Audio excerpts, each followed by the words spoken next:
వందనాలు. ఈరోజు ಮತ್ತೆ ಖುಷಿ మోన్సి రోహా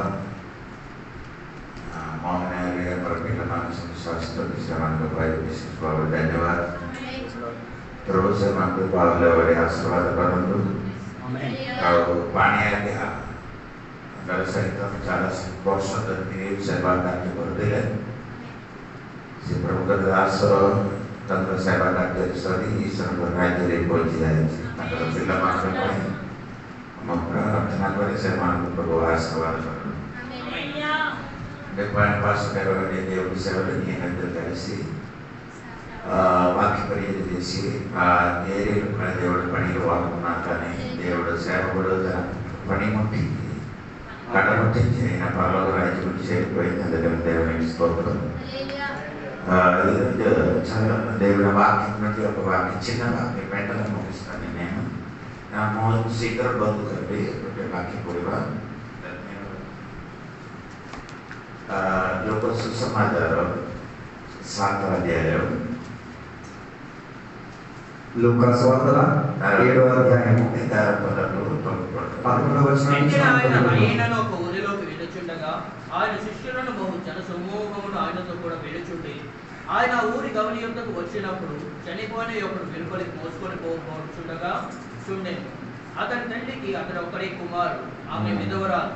ఆ ఊరి జనులు అనేకులు ఆమెతో కూడా ఉండి ప్రభువు ఆమెను చూచి ఆమె యందు కనికెరపడి ఎడవద్దని ఆమెతో చెప్పి దగ్గరికి వచ్చి బాడిని ముట్టగా మోయించిన వారు నిలిచి ఈ వాక్యం సంస్థగా ధ్యానించండి. ఈ వాక్యం అందరికీ సుపరిచితమైన ఒక వాక్యం. లూకాసు వార్తల పుస్తకం 7వ అధ్యాయము. ఇక్కడ ఒక విధవరాలు గురించి చెప్పబడుతున్నట్టుగా మనకి కనిపిస్తుంది. ఈ లూకాసు వార్తలో ఈ విధవరాలు 3వ విధవరాలుగా మనకి కనబడుతున్నది. అవన్నీ చెప్పుకెళ్ళడానికి నా చేతిలో సమయం లేదు.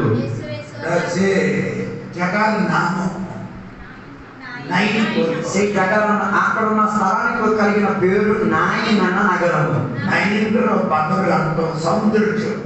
అన్న పదానికి అర్థం సౌందర్యత చెందినది. కానీ ఆ పట్టణం లోపల నుంచి వచ్చేది అందం చెందేది కాదు. నీ పేరు చాలా మంచి పేరు, కానీ నీ జీవితంలో అందం చెందేది లేదు. ఈ నగరానికి చెందిన పేరు చాలా అందం చెందింది, కానీ అందం చెందిన పరివేశంలో చచ్చిపోయిన సమాజ సమూహం ఒకటి వచ్చుతున్నది. ఈ రోజు నేను చెప్పడానికి కోరే మాట 12వ వచనము. ఆయన ఊరి గవిని యొద్దకు వచ్చినప్పుడు చనిపోయిన ఒకడు వెలుపలకు మోసుకొని పోబడుచుండెను. అతని తల్లికి అతడు ఒక్కడే కుమారుడు.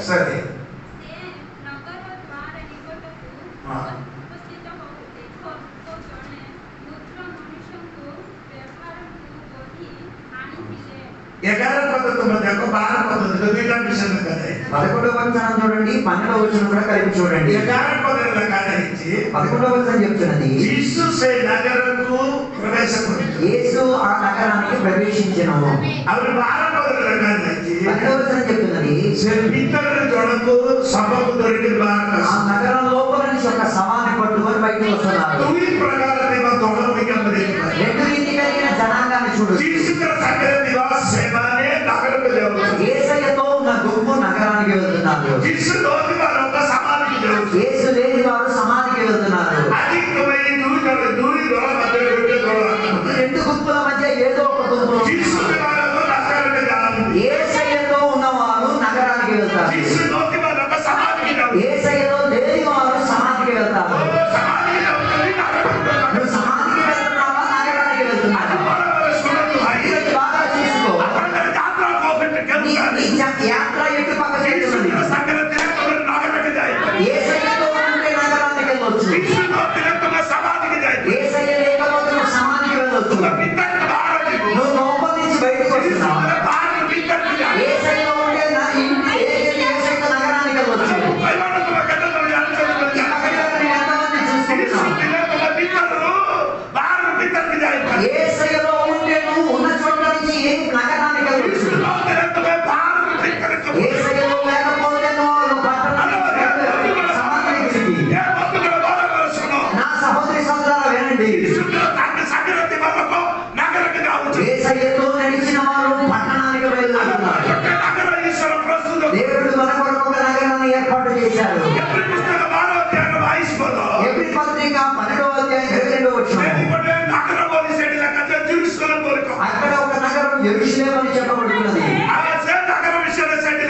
ఆ నగరం గురించి అక్కడ చెప్పుచున్నది.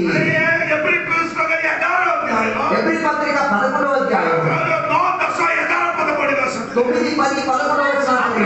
విశ్వాస ద్వారా ఒక నగరం అబ్రహాము విశ్వాసము ద్వారా ఒక నగరాన్ని చూశాడు. యేసయ్యలో ఉన్నవారు నగరానికి వెళ్తారు.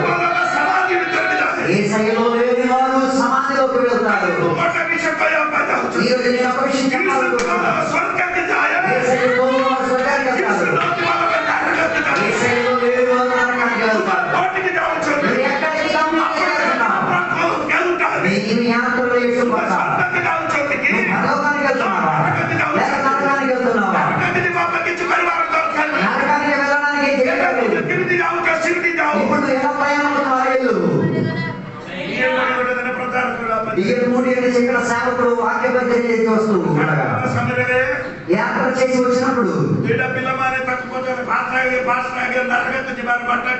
ఎటువంటి పిల్లలు బయటకు వచ్చినారు. అయ్యో నరకానికి వెళ్ళి తర్వాత చెప్పండి. అప్పుడు ఇక్కడ తెలుసా నువ్వు ఏ త్రోవన ప్రయాణం పోతున్నావు ఆ త్రోవన వెళ్ళిపో. ఈ దేవుని దాసు వాక్యబద్ధ చేసి వచ్చాడు. త్రోవలోని మనం నిలబడి ఉన్నారు. అనేక మంది అక్కడ నిలబడి వచ్చేసాడు. పాస్టర్ గారు అక్కడికి వెళ్ళారు. పాస్టర్ గారు అక్కడికి వెళ్ళి చూస్తుండగా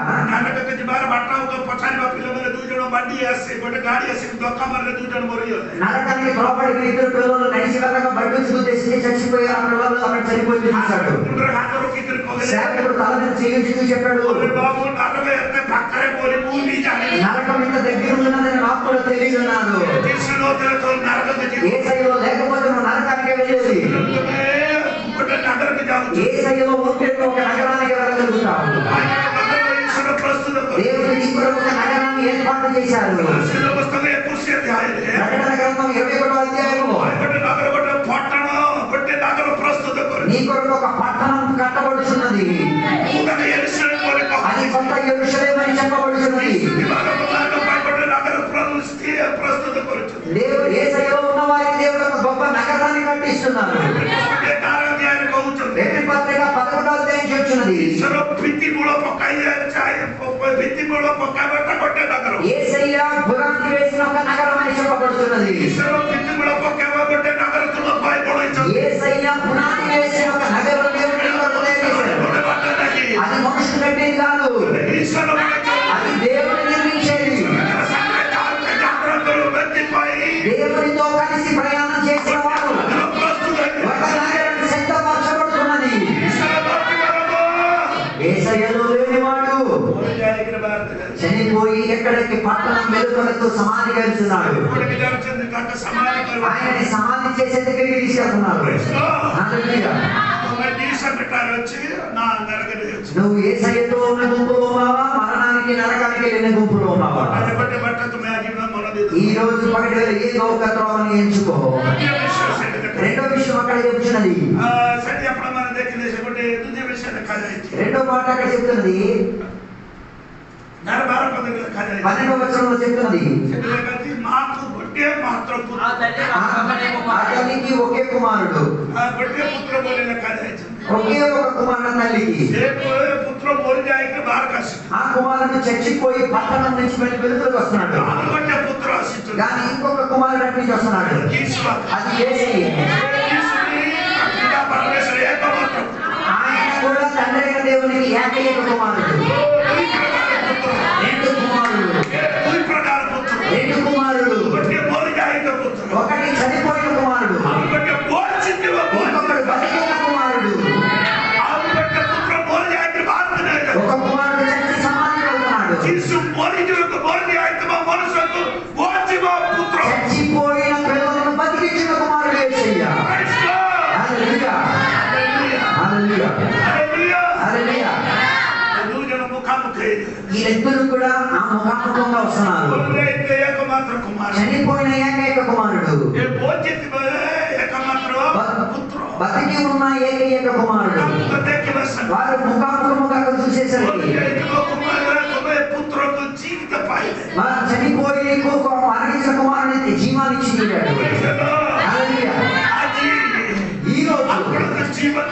शक्ति ଥିବା ଗୋଟେ ପୁତ୍ର ଅଛି అది జీసు పుత్ర నీకు జీవమిచ్చి తీరగలిగిన ఒకే ఒక కుమారుడు యేసయ్య. అది జీసు పుత్ర ఈరోజు యేసయ్యని కలుసుకో.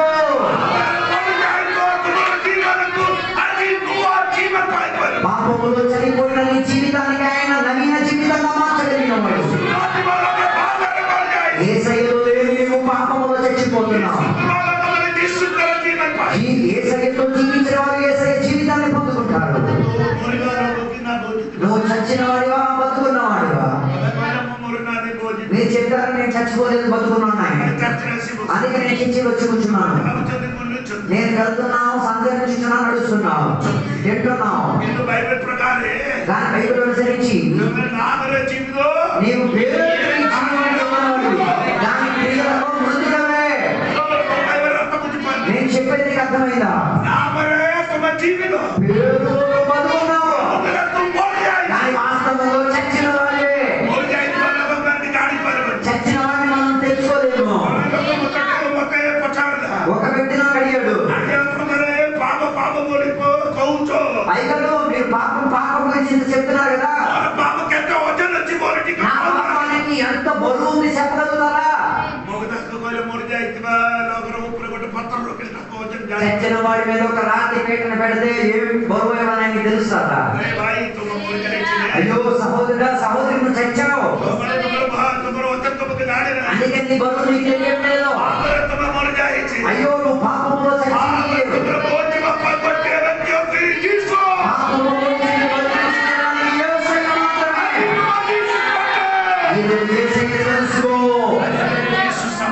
ఈరోజు యేసయ్య సమయాన్ని సందర్భించాడు. యేసయ్యను కలవడానికి సమయం ఇచ్చాడు. అందుకే నువ్వు చర్చి లోపలికి వచ్చావు. చర్చి లోపలికి రావడానికి కారణము యేసయ్యను కలిసి ఇంటికి వెళ్ళాలి.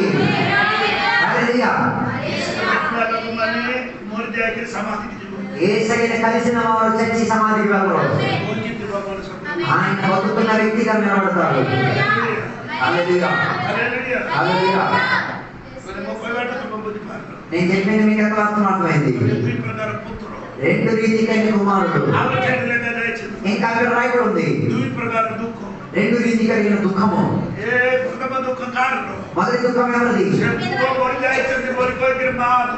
ఆ కుమారుడు చనిపోయారని చెప్పి తల్లి ఏడుస్తుంది. యేసు కూడా దుఃఖం చెందినాడు. యెషయా గ్రంథం 43వ అధ్యాయం చెప్తున్నది. 53వ అధ్యాయం. యెషయా గ్రంథం 53వ అధ్యాయం. అక్కడ యేసయ్య గురించి ఈ రీతిగా చెప్పుచున్నది. 3వ వచనము. అతడు తృణీకరింపబడిన వాడాయను, మనుషుల వలన విసర్జింపబడిన వాడును, వ్యసనాక్రాంతుడుగాను. ఆయన వ్యసనాక్రాంతుడని రాయబడి ఉన్నది. యేసయ్య ఏ మ్యాన్ ఆఫ్ సారో, వ్యసనాక్రాంతుడైన పురుషుడు. ఆయన తల్లి కూడా దుఃఖంతో ఉన్నది. సహోదరి సహోదరులారా, ఈరోజు చర్చికి వచ్చి కూర్చుంటున్నాం. నీ హృదయంలో దుఃఖమనికగా ఉన్నది. నువ్వెలా దుఃఖపడుతున్నా? యేసయ్య కూడా దుఃఖపడుతున్నాడు. యేసయ్య నిన్ను చూసి దుఃఖపడుతున్నాడు. ఆ తల్లి కుమారుని చూసి దుఃఖపడుతున్నది. ఆ కుమారుని చూసి ఎందుకు దుఃఖపడుతున్నది? చనిపోయాడు కాబట్టి. ఆ కుమారుని చూసి దుఃఖపడినందున ఈయనకు యేసయ్య నిన్ను చూసి దుఃఖపడుతున్నాడు. నువ్వు పాపంలో చచ్చిపోయావు. ఇప్పుడు నువ్వు నరకానికి సిద్ధమవుతున్నావు. ఇప్పుడు నువ్వు సమాధి చేయబడడానికి సిద్ధమవుతున్నావు. నిన్ను చూసి యేసయ్య దుఃఖపడుతున్నాడు. యేసయ్య యెరూషలేమును తెరిచి సిద్ధపడ్డాడు. యెరూషలేమా యెరూషలేమా,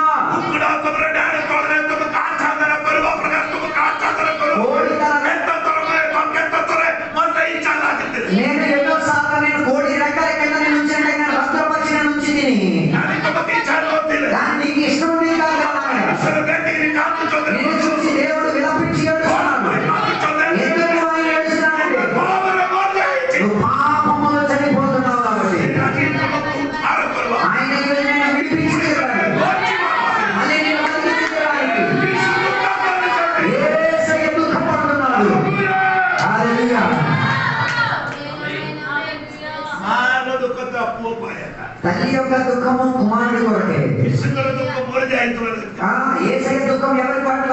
పాప విషయంలో చనిపోవడం కదా. యేసయ్య కూడా దుఃఖపడుతున్నాడు. హల్లెలూయా. నేను నా 23వ వయసులో యేసయ్యని రక్షకుడిగా అంగీకరించాను. అప్పుడు నేను సారా తాకు తిరిగేవాడిని, గొడవలు చేసుకొని తిరిగేవాడిని, ఆయన పేకాడి తిరిగేవాడిని. ఇలా తిరిగేటప్పుడు రాత్రి వేళ సువార్త వాక్యం విన్నాను. యేసయ్య మాటలు విన్నాను నేను. రాత్రి వేళ యేసయ్య నా రక్షకుడిగా అంగీకరించాను. ఆ రోజు నుంచి నా జీవితం మారిపోయింది. నేను యేసయ్య కుమారుడిగా అయిపోయా. నా సహోదరుడా సహోదరి, నా సహోదరుడా సహోదరి, ఈరోజు కూడా యేసయ్యని పక్కకు చేర్చున్నాడు. మారు మనసు పొందుకో, మనసు మార్పిడిని పొందుకో. బయట దుఃఖము ఆ కుమారుని దుఃఖంగా తల్లి దుఃఖాన్ని దూరపరచాలి. తల్లి యొక్క దుఃఖాన్ని తీర్చడానికి యేసయ్య ఎక్కడికి వచ్చిందట? ఈరోజు సంఘం లోపల యేసయ్య వచ్చాడు. నీ దుఃఖాన్ని పూర్ణపరచడానికి. హల్లెలూయా. నువ్వు ఎవరు దుఃఖాక్రాంతుడై ఉన్నావు? అలాగే యేసయ్య కూడా దుఃఖాక్రాంతుడై ఉన్నాడు. హల్లెలూయా. నేను చెప్పే విషయం మర్చిపోకూడదు. రెండు రీతి కలిగిన కుమారుడు, రెండు రీతి కలిగిన ఏడుపు. మూడో పాయింట్, రెండు రీతి కలిగిన మరణ శక్తి. హల్లెలూయా. హల్లెలూయా. బైబిల్ చెప్పేది మొదటి కొరింథీయులకు రాసిన పత్రిక 15వ అధ్యాయం 15వ అధ్యాయం రండి. అక్కడ రాయబడి ఉంది 24వ వచనం. మరణం. The last enemy is death. శత్రు ముగింపు గల శత్రువు మరణము. హల్లెలూయా. ముగింపు శత్రువు మరణమే. రెండో శత్రు ఎవరు? హల్లెలూయా. చనిపోయిన కుమారుడు. హల్లెలూయా. మరణం ఒక శత్రువు. మరణము మనం గతించినప్పుడు మన నీడల శత్రువు నడిచేస్తున్నావుగా. నా వెనకాల నా నీడున్నది. అలాగైతే నీ మరణం కూడా నీ దగ్గరే. ఈ శేష ముగింపు శత్రువు అయిన మరణాన్ని గెలిచి తీయడానికి, ఆ మరణాన్ని దూరపరచడానికి, ఈ మరణాన్ని మోహించో ఓర్చుకొని వేసే అదృష్టంలో చనిపోయాడు. ఆయన మరణం నుంచి నేను తొలగించాడు. హల్లెలూయా. ప్రకటన గ్రంథం 20వ అధ్యాయం 14-15 వచనాలు. అక్కడ రాయబడి ఉంది దుర్య మరణం నరకోటి. రెండో మరణం నరకం వచ్చినది. ముగింపు గల శత్రు మరణం వచ్చినది. అది నరకమే. హల్లెలూయా. నరకం నుంచి నేను పరలోకానికి తీసుకెళ్ళడానికి, పరలోకానికి తీసుకెళ్ళి భూమిలోకి వచ్చాడు. నరక కుటుంబంలో మనుషులను పరలోకానికి తీసుకెళ్ళడానికి, ఈ పాపం గురించి నా పాపం గురించి చేసే కల్వరి శిలువలో మరణించాడు. మరణానికి శత్రువుగా మరణించాడు. మరణాన్ని తొలగించేశాడు. హల్లెలూయా. విశ్వాసులుగా మనకి మరణభయం లేదు. ఎబ్రీ పత్రిక 2వ అధ్యాయం 10వ వచనము. మరణానికి కలిగిన శత్రువు.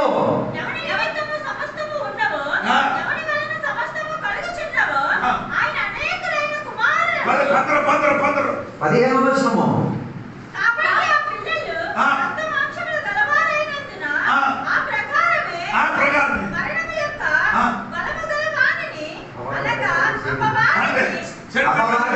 మరణ భయముతో, ఫియర్ ఆఫ్ డెత్.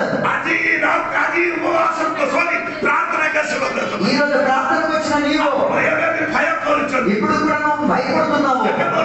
ఇప్పుడు చచ్చిపోతాను, ఈ రోగం వస్తే చచ్చిపోతాను. నువ్వు పెట్టాలి కదా ఈ మన భయాన్ని దూరం పరచడానికి, మన భయపరిచి తీరిన సాతాను మరణాన్ని దూరపరచడానికి, ముగింపు గల ఈ శత్రువుని దూరపరచడానికి యేసయ్య కల్వరి శిలువలో మరణించాడు. హల్లెలూయా, హల్లెలూయా. అందుకే మనకి మరణభయం లేదు, విశ్వాసాలకు ఒక నిరీక్షణ ఉంది. చచ్చిపోతే వెంటనే మరణానికి వెళ్ళవచ్చు. ఈరోజు మొదటి దశలోని పత్రిక 4వ అధ్యాయం దాని 15-16 వచనము అక్కడ రాయబడి ఉంది. పౌలు ఈ రీతిగా చెప్తున్నాడు, దేవుని యొక్క స్వరము, ప్రధానదూత యొక్క శబ్దము, దేవుని యొక్క ఓడదూరి 3 రీతి కలిగిన శబ్దము. మొదటి శబ్దము దేవుని యొక్క శబ్దము. దేవుని యొక్క స్వరం ఎవరి కొరకు? ఒకరోజు యేసయ్య నాసరి సమాధి ఎదుట బయటికి రా అలా యేసుక్రీస్తు చనిపోయిన విశ్వాసులను పేరు పెట్టి పిలుస్తారు. ఎలా పిలుస్తారు? దానికోసే, దానికోసే, దానికొచ్చి అప్పుడు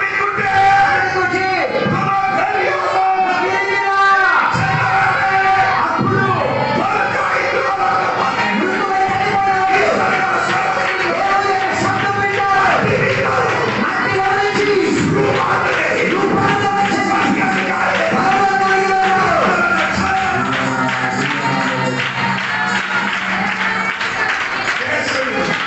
ఎవరు తింటారు? దేవుని నుండి చనిపోయిన వారు వారే అని వింటారు. వారు దేవుని యొక్క శబ్దం వింటారు. ఈరోజు ఈ వాక్యాన్ని బోధించేటప్పుడు దేవుని శబ్దం మీరు సహోదరులారా, ఈరోజు నీ పరిస్థితి మారిపోతుంది.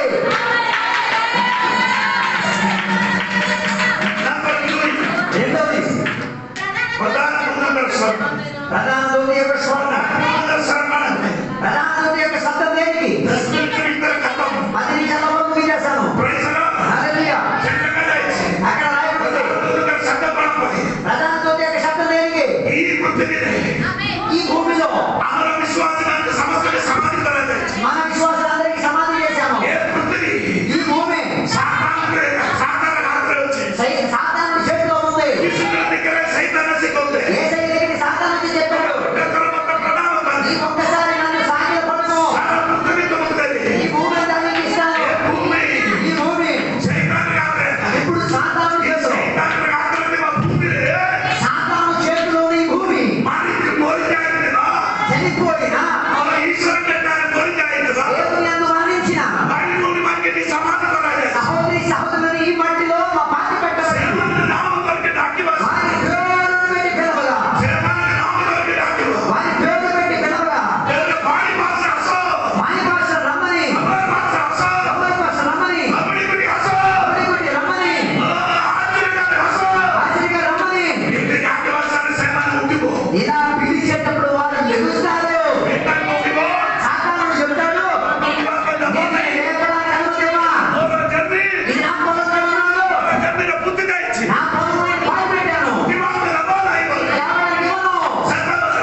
చివరి మాట దేవుని యొక్క బోధని దేవుని యొక్క బోధని లేవలేని వారి కోసం, బతికున్న వారి కోసం, బతికున్న వారి కోసం, చచ్చే దేవుడు తీసినందుకు ఎవరు చావును అనుభవించలేదో వారికి దేవుని యొక్క కనబడదని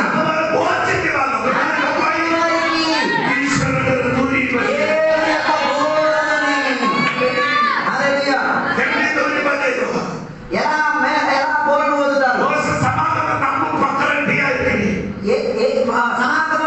ప్రత్యక్ష గుడారం సమక్షంలో నిలబడి మోషే ప్రత్యక్ష గుడారం దగ్గర మోషే నిలబడి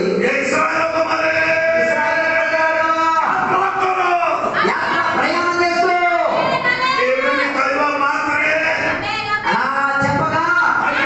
చెప్పగా వారందరూ కాళ్ళకు జోదేసుకుంటారు, వారందరూ నడుము పట్టుకుంటారు, వారందరూ కాళ్ళు పట్టుకున్నారు, వారందరూ గొర్రె పిల్ల మాంసం కాల్చుకు తిన్నారు. వారిని పిలిచే వెంటనే ఐగుప్త దేశాన్ని విడిచిపెట్టాలి, ఐగుప్త దేశాన్ని విడిచిపెట్టాలి, వారి భూమిని విడిచిపెట్టి పరలోకానికి రూపాన్ని పొంది వెళ్తారు.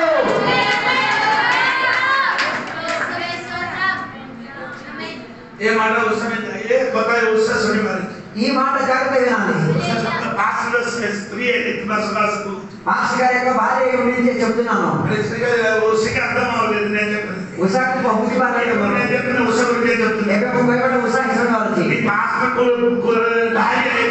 పాస్టర్ సహోదరుని అందుకే నేను నీకే చెప్తున్నాను. ఈ భూమి నుంచి దగ్గరున్న ఒక నక్షత్రాన్ని దగ్గరికి వెళ్ళడానికి 14 సంవత్సరాలు. ఈ భూమి నుండి దగ్గరస్థమైన నక్షత్రానికి వెళ్ళాలంటే 14 సంవత్సరాలు.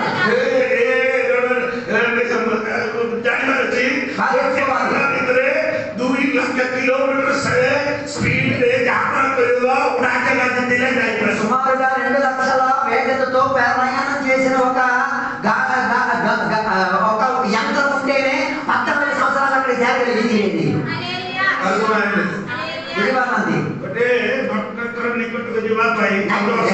నక్షత్రం దగ్గరికి వెళ్ళడానికి అలాగే ఈ రోజుల్లో ఉన్న విమానంలో ప్రయాణం చేయలేరు. 2 లక్షల కిలోమీటర్ స్పీడ్ వేగంతో వెళ్తే 14 సంవత్సరాలు పడుతుంది. 14 సంవత్సరాల తర్వాత దగ్గర నక్షత్రానికి చేరాలి. మనం పర్వతానికి వెళ్ళేది ఎంత కళ్ళు మూసుకెళ్తే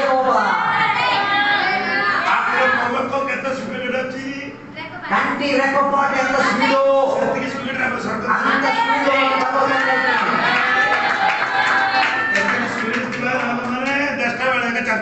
అంత స్పీడ్ కలిగిన విశ్వాసం మన సంఘానికి 9:30 వద్ద తెచ్చి పాస్టర్ భార్య శ్రీమాని మాస్టర్ గారి భార్య అయితే ఆరాధనకు ముందు వచ్చి కూర్చోలేదు. ఆమె అనుకోండి ఎంతసేపు సేపు నేను నా పాత కర్మ మొక్కనే ఎంత వాడికలో వచ్చినా ఉపయోగశూన్యమైన. అందుకే నేను చెప్పొచ్చే అర్థము యేసయ్య యొక్క బోరమని వినగా బోర బోధగా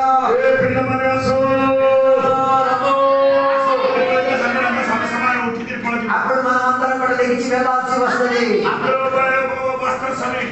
మనందరి వస్త్రములను విడిచిపెడతాము, మన వాచీలన్నీ విడిచిపెట్టేద్దాము. మనమందరం కూడా రూపాంతరము చెంది వెళ్ళిపోతాము, క్యూలైట్లాగా వెళ్ళిపోతాము.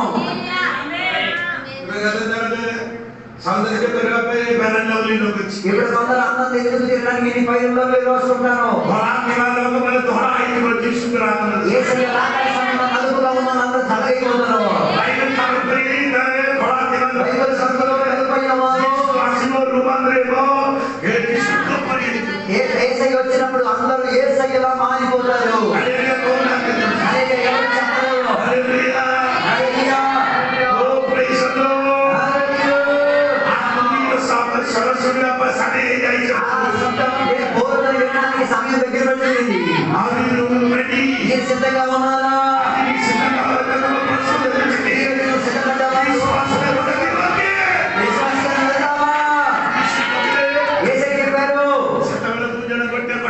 అప్పుడు ఇద్దరు ఒక మంచంలో పడుకుంటారు. ఒకరిని తీసుకెళ్తారు, ఒకరిని విడిచిపెట్టేస్తారు. ఒకే పొలం ఇద్దరు పనిచేస్తారు. ఒకే పొలం ఇద్దరు పనిచేస్తున్నారు. ఒకరిని తీసుకెళ్తారు, ఒకరిని విడిచిపెడతారు. ఒకరి తీసుకెళ్తారు, ఒకరిని విడిచిపెడతారు. ఎందుకు బైబిల్లో రీతిగా రాయబడింది? అయ్యని చదివి చెప్పడానికి సమయం లేదు. ఎందుకు అలా రాయబడింది అనుకోండి. ఏసై ఇప్పుడు వచ్చారనుకోండి, ఇప్పుడు కరెక్ట్ గా 11 గంటల 1 నిమిషం. ఇప్పుడు మనకి పగలవుతున్నది. అమెరికా ఇప్పుడు అయింది. అమెరికాలో ఇప్పుడు రాత్రి 11 గంటలు. మన ఇండియన్ సమయం మన ఇండియన్ సమయంలో ఏసై వస్తే మనం వెళ్ళలేము. అమెరికా వాళ్ళు వెళ్ళలేరు. ఏమి మన పగల్లో బైబిల్ చెప్పేది ఒక మంచంగా పడుకుంటారు. ఒకరిని తీసుకెళ్తారు, ఒకరిని విడిచిపెట్టేస్తారు. ఒక పొలంలో పనిచేస్తారు, ఒకరిని తీసుకెళ్తారు, ఒకరిని విడిచిపెడతారు. ఇప్పుడు దాన్ని ఏసై వస్తే మనం ఆరాధన చేస్తున్నాము.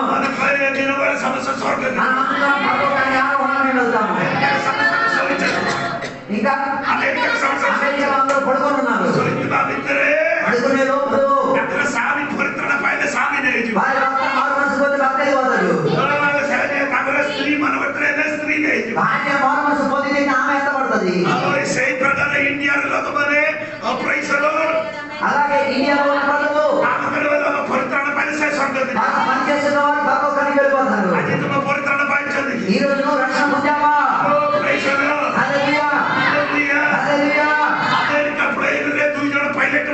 అమెరికా ప్లేన్ లో ఇద్దరు పైలట్లు ఉన్నారు. ఒకడు మారు మనసు పొందినవాడు, ఇంకొకడు మారు మనసు పొందలేదు. వస్తే ఏం జరిగింది? మారు మనసు పొందిన పైలట్లు ఎదుగుతాయి పరలోకానికి. విమానం ఇటువంటి కదిలిపోతుంది అని ఏం చేసేది? రక్షణ పొందినవాడు, రక్షణ పొందనివాడు. మా రక్షణ పొందినవాడు పరలోకానికి వెళ్ళిపోతే రక్షణ పొందలేనాడు ఆయన విమానం తోలుతాడు. సహోదరా విన్నావా? జాగ్రత్తగా బైబిల్ ఒక మాట చెప్పి ముగిస్తాను. ఆకాశంలో గెద్దలు పెరిగిపోతున్నాయి.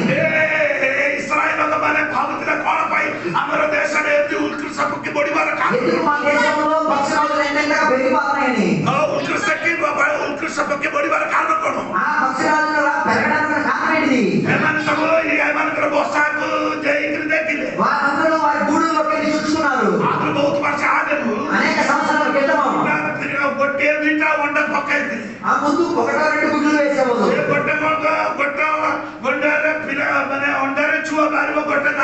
అయితే ఒక గుడ్డు ఏమొచ్చేది, పిల్లనిచ్చేది, ఇంకో గుడ్డు పాడైపోయేది. ఇప్పుడు ఇప్పుడు ఆ పశువులను గుడ్లు అంటే సుమారు 8-9 గుడ్లు వేస్తున్నాయి. ఒక్క గుడ్డు కూడా నాశనం కావట్లేదు. అందుకే పక్షులన్నీ కేకెత్తుతున్నాయి. ఆకాశ పక్షులు సిద్ధమవుతున్నాయి. ప్రకటన గ్రంథం 19వ అధ్యాయము. ఆకాశ పక్షులు పిలుస్తున్నారు.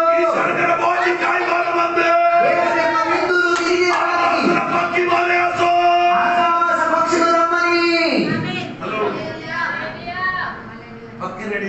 పక్షులు రెడీ అవుతున్నాయి. చివరి మాట ఓజోన్ పొర పగిలిపోతున్నది. అందుకే మనకి వేడి ఎక్కువ అనిపిస్తుంది. ఇవన్నీ చెప్పుకోవడానికి సమయం లేదు. ఓజోన్ పొర చెరిగిపోవాలి. ఎలా పగిలిపోయింది? గాలి భూమిని గాలి తగిలి పొగ తగిలి బండిలో ఉన్న పొగ తగిలి కంపెనీ నుండి పొగ తగిలి అవన్నీ ఓజోన్ పొరని గుర్తిస్తున్నది. ఉన్నది ఆ ఓసోన్ పొర చినిగిపోయింది, అది విస్తారంగా చినిగింది, అందుకే వేడెక్కువైపోతున్నది. జోడి భాష చెప్పేది దానికోసం కాదు, ఓసోన్ పొర చినిగేది.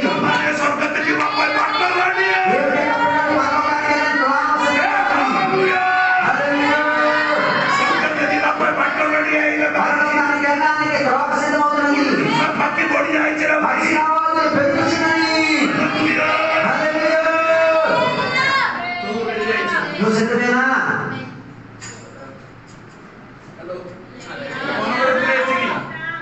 మనసు పొందావా? బాప్తిసం పొందావా?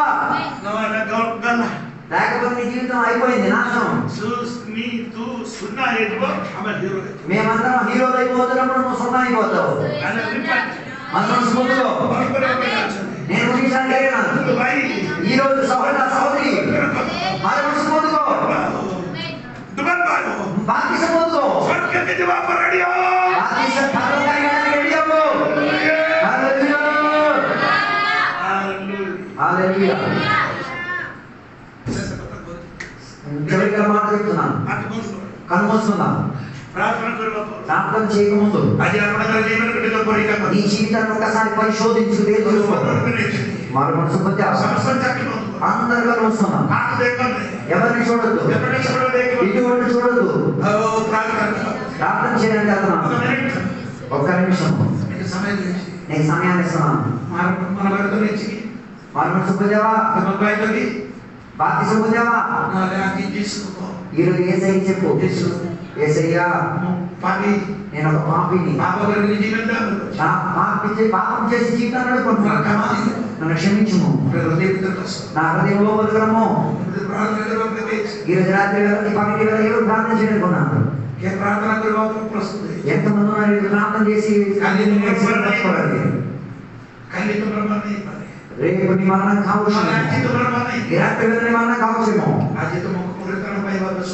ఈ రోజు నీకు రక్షణ పొందింది అంత మంచి సమయం సందర్భం.